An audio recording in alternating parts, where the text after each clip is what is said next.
especially in the northern cultural communities.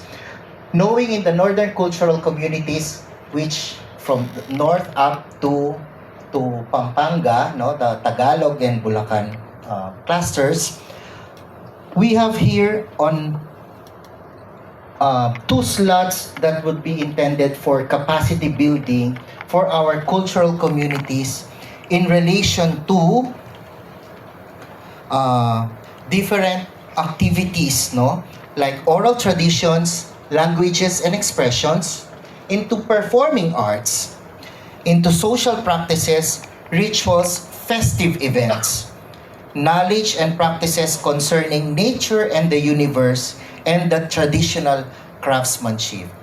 How we can highlight all of this into one whole program which is inclusive. No? And the highlight of this is intended highly for our indigenous youth.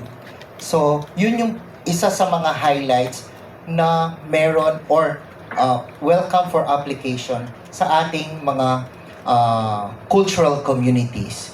And actually po, from northern, southern, and central po, halos in general po, ang mga application for grants related to cultural communities, malaking factor po ang participation ng mga IP youth.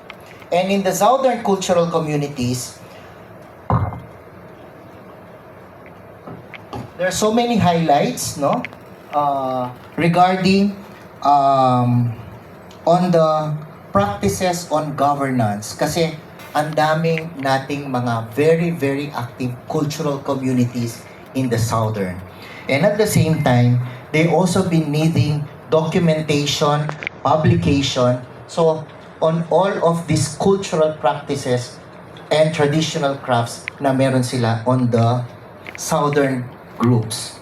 So, all in all po, for the whole of the cultural communities and traditional arts, kasi minsan magtataka kayo, sino ba sila? No? Kasi baka po, ano ba itong mga cultural groups or cultural communities na to? So, ito ang ating mga indigenous peoples, no, local also, na kung saan divided sila into the different clusters na nabanggit ko kanina. Each subgroups are divided into 15 clusters. Dito na natin makikita ang mga iba't ibang mga